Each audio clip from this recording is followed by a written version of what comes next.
Hi LEGO fans! It's December the 8th and we're back to the mournful, morbidly morose, magically miserable Monday morning madness. The weekend is over folks, the alarm clock has betrayed us, but fear not, for we have 6 more doors to open and 6 more gifts to judge as we continue our quest for Advent Calendar of the Year 2025. Yesterday was quite the day. Harry Potter absolutely dominated with an exclusive Draco Malfoy wearing a Grindylow inner Santa hat sweater. Potter took 6 points plus the festive bonus point. On the flip side, Frozen got absolutely hammered, earning a point of shame for the spinner nobody wanted.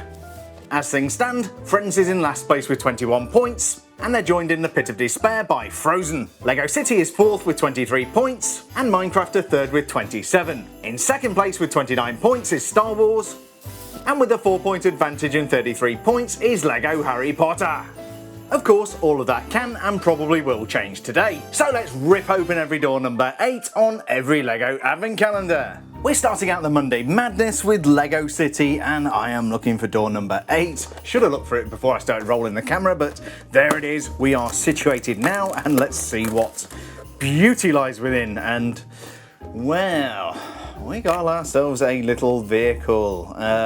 Looks like it might be a snowplow. Yeah, wheels goes without saying. Actually quite a lot of pieces in there, that's quite nice. But yeah, that's it's one of those spoiler elements. I don't mean spoiler in that sense. But yeah, it looks like a little motorized snowplow. I guess it's on theme. It's kind of festive, wintry. So let's put it together and see how it rolls. And so from LEGO City we have some kind of miniature snowplow. Now of course it's important to shovel the sidewalk when it snows. I saw a poor old lady slip on the ice last year. Well, at least I assume she was poor. She only had $1.20 in her bag. When the snow thawed, my neighbour left a TV on the sidewalk with a note. It said, "Free TV, volume stuck on loud." I thought, well, I can't turn that down.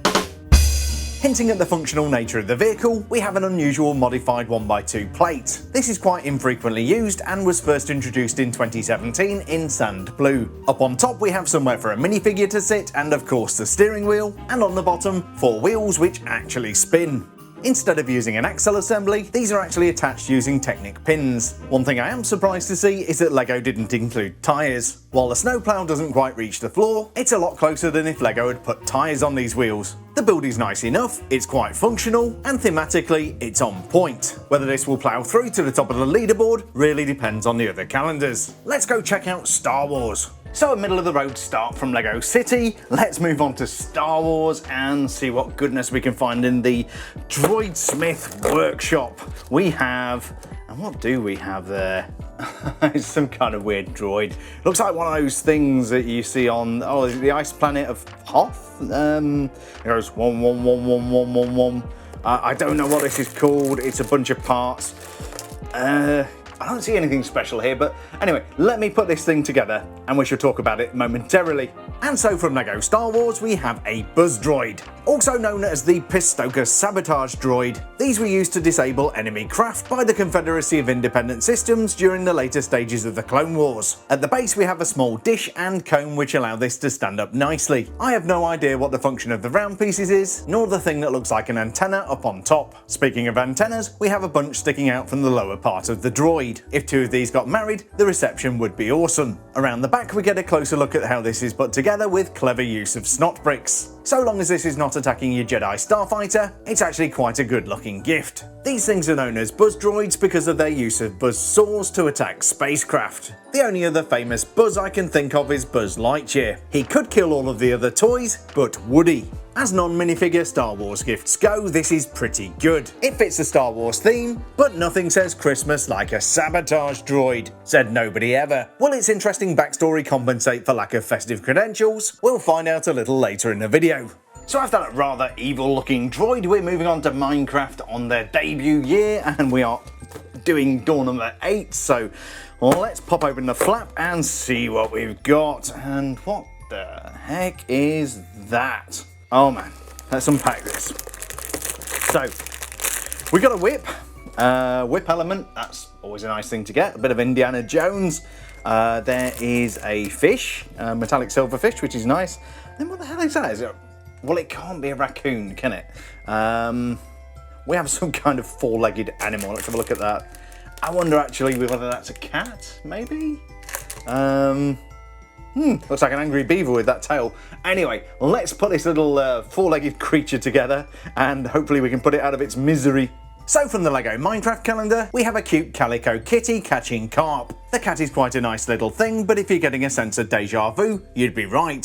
This also appeared in the 21270 Mushroom House set, so it's not exactly exclusive. It's brought to life courtesy of a blocky head complete with some really nice printing. The cat I own is constantly being mistaken for a dolphin. Poor puss. I accidentally ate some cat food last night. Don't ask me how. Aside from the printed and moulded head, this pixel perfect pussy is made from standard LEGO elements. It only has 2 feet instead of the standard 4, and then around the back we have a simple hinged tail. As well as the Calico kitty, we also have a fish on a fishing rod. This consists of a silver fish element and a flexible whip. Appearing for only the second time in the LEGO set, the Calico cat is quite a nice thing. Not quite the wow factor of a minifigure, but it might not need to work that hard today.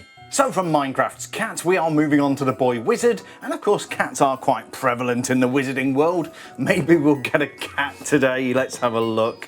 Alright, what's behind door number 8? We have, looks like a fish. Oh, you know what, that's going to be Buckbeak, the hippogriff, I believe. Yeah, another one of these googly-eyed creatures. Not seeing any printed parts, not seeing anything that looks particularly unusual in here.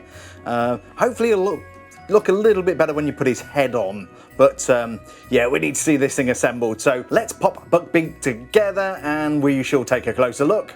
If you've not yet studied hippogriffs in Care of Magical Creatures, a hippogriff is half horse, half eagle, and all attitude. I mean, anything that can break Malfoy's arm deserves some kudos. Having the ability to fly, you'll be unsurprised to see wings on either side of the beast. It also has a feather for a tail, and 4 simple legs, but at least it's got 4! Screw you, Minecraft! A curved element up on top provides a place for somebody to sit, and then we have a face which is considerably cuter than the real thing. Now, I wasn't a fan of the googly eyes on Hedwig, but the same elements on Buckbeak actually come across as quite cute. The final thing of note is the beak at the front and the crest on top of the head. Now, there was an interesting rumour going around that Harry Potter had a hippogriff tattoo. Whenever my wife gets upset, I let her colour in my black and white tattoos. Sometimes she just needs a shoulder to crayon.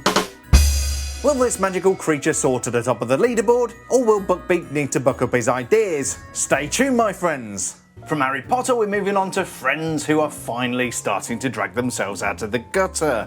Of course, they could throw that all away today, but it all depends on what's behind door number 8. So let's delay no more and see what we got. And what do we have here? Oh my, yeah, the flame is a giveaway. It's a fireplace, that traditional thing that we often see a lot of in calendars. Do you remember that year we got a bunch of fireplaces in Harry Potter? Well, this looks quite nice. We've got those heart-shaped things which we've seen before, I think, have we? Yeah, maybe. All these days are blurring into one. Yeah, okay, so we've got a fireplace. Let's see if this heats up the scoring or burns the house down. And so from LEGO Friends, we have the traditional fireplace. I feel like we get one of these in most of the calendars every year. Keeping this in line with the festive theme, there's a nice green and red decoration up on the mantle. Those heart-shaped tiles are particularly nice. Speaking of hearts, I was always told the best way to a man's heart is through his stomach. Let's just say I didn't last long as a surgeon.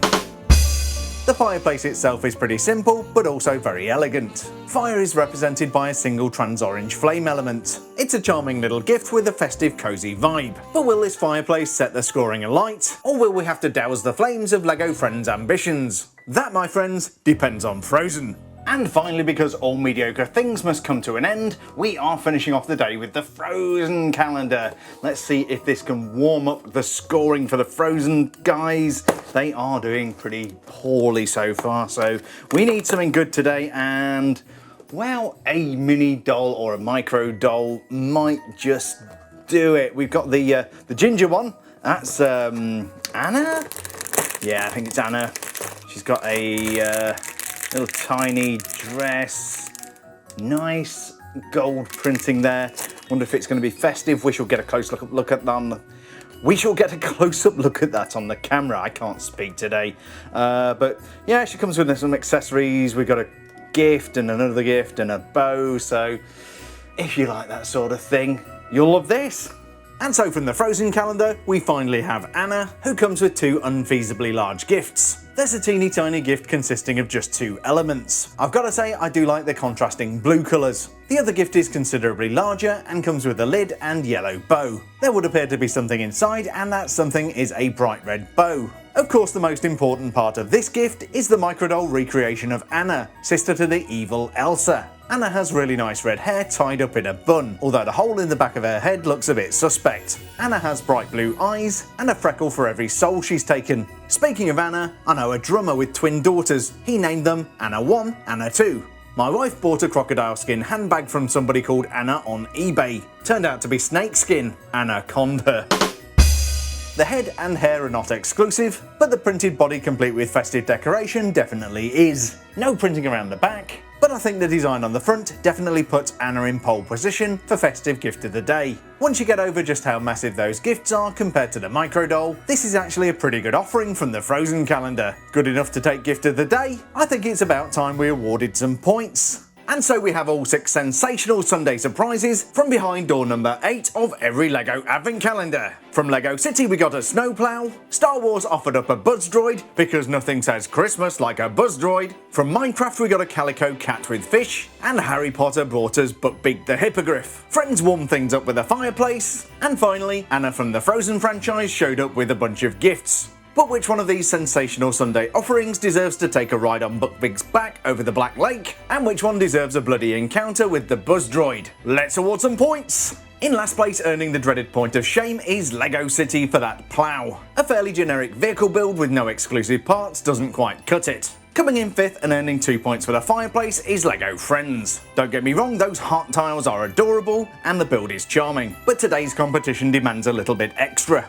4th place and 3 points goes to Harry Potter for Buckbeak. I know it's Buckbeak, it's iconic, but the build itself is unsophisticated and a middle of the table place is deserved. 3rd place and 4 points goes to Minecraft for the Calico cat with fish. It was a tough call, but the fairly rare cat build edges it ahead. 2nd place and 5 points goes to Star Wars for the Buzz Droid. It's a good looking gift and a fairly challenging build. But would you Adam and Eve it? Gift of the day earning 6 points for Disney Frozen is the Anna mini doll. Frozen desperately needed this win and Anna delivered. Now which one of these Advent atrocities deserves the festive bonus point? I was tempted to give this to Frozen, but I'm actually going to give it to LEGO Friends. Sometimes a festive gift isn't about exclusivity, it's about capturing that cozy Christmas feeling. 1 bonus point is duly awarded to the Heart Lake City Mafia. But do you agree with today's scores? Do I deserve to get ploughed into a snowdrift by City's Snowplow for giving them 1 point? Or should Buckbeak carry me off to Azkaban for only giving Harry Potter 3 points? Maybe the Buzz Droid should attack me for being too generous to Frozen. As always, please do share your thoughts and opinions in the comments. I do read them all, and I'll respond to as many as I possibly can. So after manipulating the multipliers and dividing dodgy digits, how are the standings for Advent Calendar of the Year looking? In last place with 24 points are those LEGO Friends, but they're not alone. Also tied for last place is LEGO City with 24 points. Frozen has a 3-point advantage with 27. And then in 3rd place we have Minecraft with 31 points. In 2nd place with 34 points we have LEGO Star Wars.